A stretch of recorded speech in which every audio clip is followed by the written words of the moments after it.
Hello everyone, स्वागत है आप सभी का स्टडी राइज यूट्यूब चैनल पर।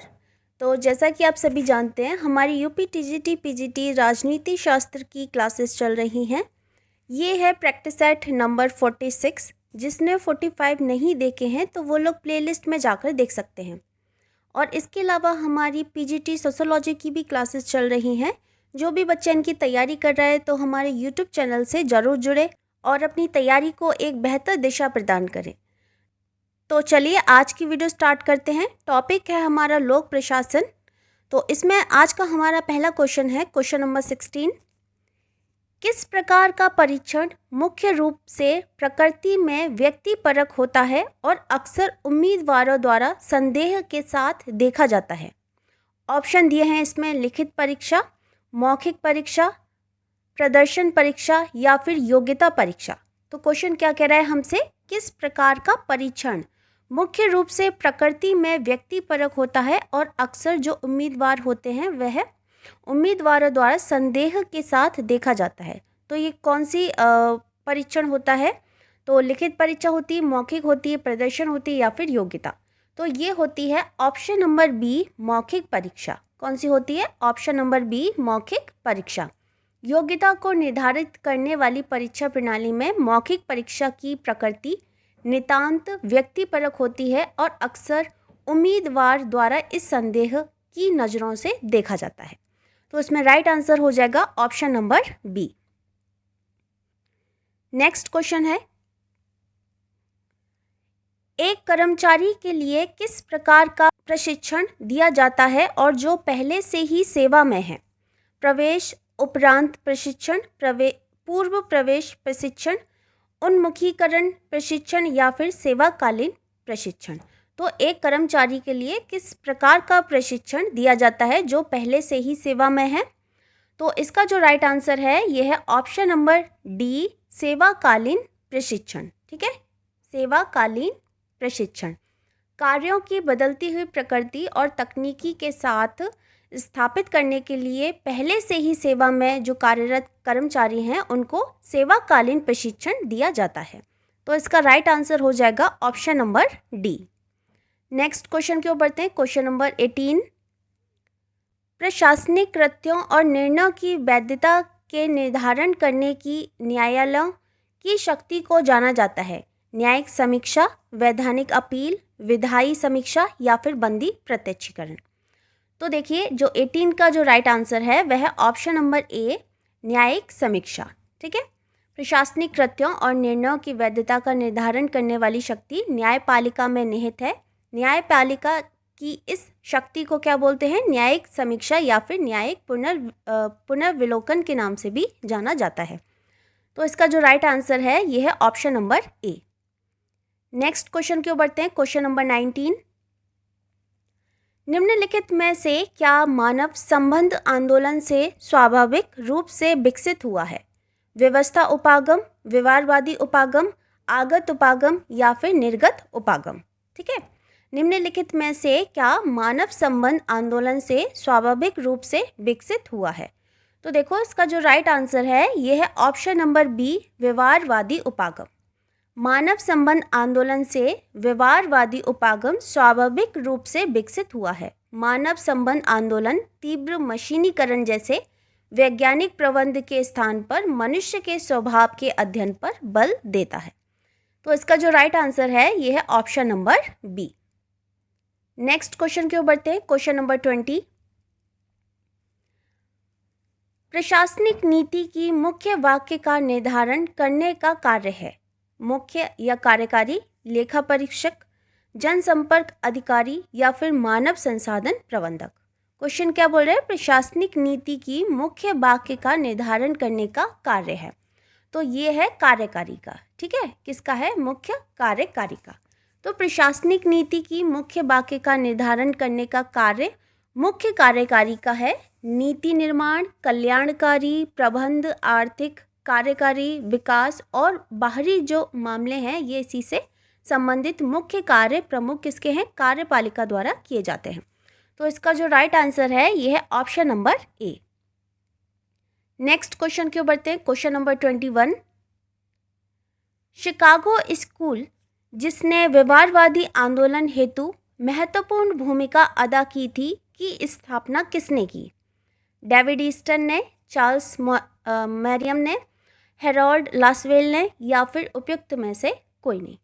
तो किसकी बात कर रहा है ये? शिकागो स्कूल, जिसने व्यवहारवादी आंदोलन हेतु महत्वपूर्ण भूमिका अदा की थी, की स्थापना किसने की है? तो ये की है चार्ल्स मैरियम ने। ठीक है, किसने की है? चार्ल्स मैरियम ने की है। तो व्यवहारवादी आंदोलन के लिए महत्वपूर्ण भूमिका निभाने वाले शिकागो स्कूल की स्थापना की है चार्ल्स मैरियम ने। सन 1925 में उनके द्वारा लिखी गई पुस्तक न्यू एस्पेक्ट ऑफ पॉलिटिक्स में राजनीति विज्ञान का अंतर अनुशासनात्मक और अंतर समाजशास्त्री अध्ययन पर बल दिया था। तो इसका जो राइट आंसर है ये है ऑप्शन नंबर बी।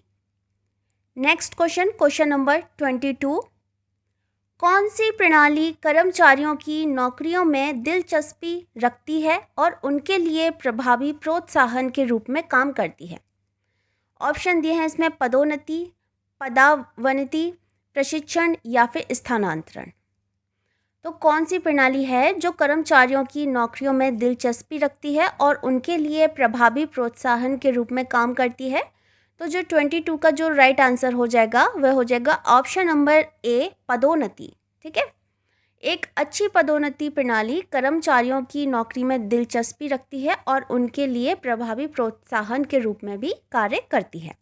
तो इसका जो राइट आंसर है वह है option number A. Next question की ओर बढ़ते हैं। Question number 23। किसने निर्णय निर्माण की ब्रेनस्टॉर्मिंग विधा का विकास किया? Alex F Osborn, William Gordon, Andre Delbecq एवं एंड्रयू वॉन डे वैन, या फिर हर्बर्ट साइमन। ठीक है, तो क्या कह रहा है क्वेश्चन? किसने निर्णय निर्माण की ब्रेनस्टॉर्मिंग विधा का विकास किया? तो देखो इसमें जो राइट आंसर है यह है option number A, Alex F Osborn. ठीक है, क्या हो जाएगा इसका right answer? Option number A. Next question number 24। लोक निगम का उत्तरदायित्व होता है नौकरशाही के प्रति, प्रधानमंत्री के प्रति, राष्ट्रपति के प्रति, या फिर संसद के प्रति? तो बताइए, लोक निगम का उत्तरदायित्व होता है किसके प्रति होता है? तो ये होता है ऑप्शन नंबर डी, संसद के प्रति। ठीक है, संसद के प्रति। तो लोक निगम संसद के प्रति उत्तरदायी होता है। लोक निगम की अगर स्थापना की बात की जाती है तो संसद द्वारा निर्मित कानून के तहत की जाती है। ठीक है, लोक निगम की स्थापना संसद द्वारा निर्मित कानून के तहत की जाती है और वह कानून की व्यवस्था के अनुरूप ही कार्य करती है। संसद में इसके कामकाज पर चर्चा होती है। निगमों की वार्षिक रिपोर्ट संसद में पेश की जाती है। सार्वजनिक उपक्रमों के बारे में संसदीय समिति इन निगमों के कामकाज के बारे में पूछताछ कर सकती है और इस प्रकार लोक निगम संसद के प्रति ही जवाबदेह होते हैं। तो इसका जो राइट आंसर है वह क्या है? ऑप्शन नंबर डी, संसद के प्रति। Next question number 25। भारत में प्रशासनिक सुधारों के क्रियान्वयन के लिए कितने चरणों की आवश्यकता होती है? 2, 3, 4 या फिर 5? तो कितने चरणों की आवश्यकता होती है? भारत में प्रशासनिक सुधारों के क्रियान्वयन के लिए कितने चरणों की आवश्यकता होती है? तो ये होती है ऑप्शन नंबर बी, 3। ठीक है, भारत में प्रशासनिक सुधारों का क्रियान्वयन 3 चरणों या फिर स्तरों पर किया जाता है। कौन कौन से हैं? एक केंद्र स्तर पर, दूसरा राज्य स्तर पर और तीसरा है स्थानीय शासन स्तर पर। ठीक है, तो इसका जो राइट आंसर है यह है option number B. Next question की ओर बढ़ते हैं। Question number 26। निम्नलिखित में से कौन लोक प्रशासन का जनक माना जाता है? L D. White, Woodrow Wilson, Luther Gulick या फिर ग्लैडन? तो बताइए, लोक प्रशासन का जनक किसको माना जाता है? तो ये माना जाता है option number B, Woodrow Wilson को। ठीक है, वुड्रो विल्सन को लोक प्रशासन का जनक माना जाता है। वुड्रो विल्सन ने 1887 ईस्वी में पॉलिटिकल साइंस क्वार्टरली में प्रकाशित अपने प्रसिद्ध लेख द स्टडी ऑफ एडमिनिस्ट्रेशन के माध्यम से लोक प्रशासन के वैज्ञानिक अध्ययन की आवश्यकता प्रतिपादित की जिसने एक पृथक अध्ययन विषय के रूप में लोक प्रशासन का सूत्रपात किया था? तो इसका जो राइट आंसर है वह हो जाएगा option number B, Woodrow Wilson. Next question, question number 27।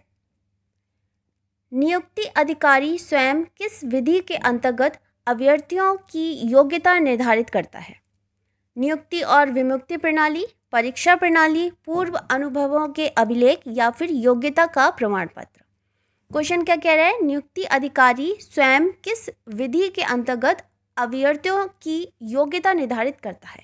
ठीक है, तो देखो इसका जो राइट आंसर है यह है ऑप्शन नंबर ए, नियुक्ति और विमुक्ति प्रणाली।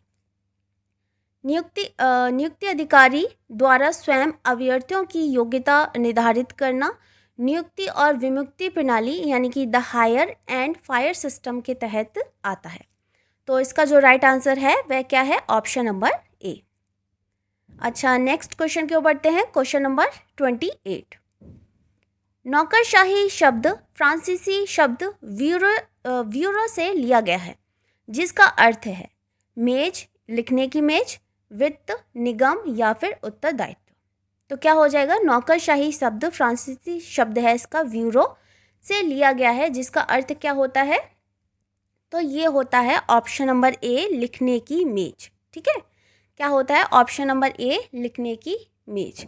तो सर्वप्रथम फ्रांसीसी लेखक डी गॉर्ने ने ब्यूरोक्रेसी यानी कि नौकरशाही शब्द का प्रयोग किया था। यह दो शब्दों के योग से बना है, एक ब्यूरो है और प्लस क्या है? क्रेसी है, ब्यूरोक्रेसी। ठीक है, तो ब्यूरो का तात्पर्य है मेज और क्रेसी का है सरकार।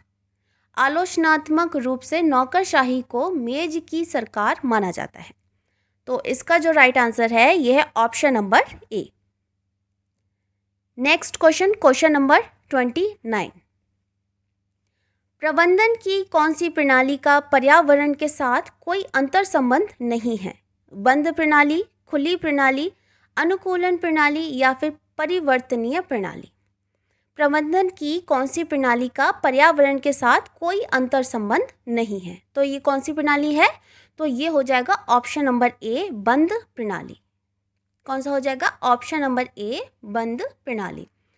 तो प्रबंधन की बंद प्रणाली में पर्यावरण के साथ कोई अंतर संबंध नहीं होता, जबकि जो खुली प्रणाली होती है उसमें संगठन अपने पर्यावरण के साथ निवेश निर्गत के आधार पर अंतर संबंधित होते हैं।